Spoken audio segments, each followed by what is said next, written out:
this one also has an LG scroll compressor.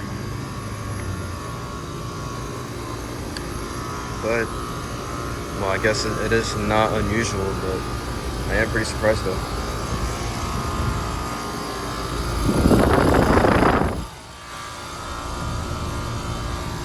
Yeah, that's a 2025 ton unit. That one has not been running at all.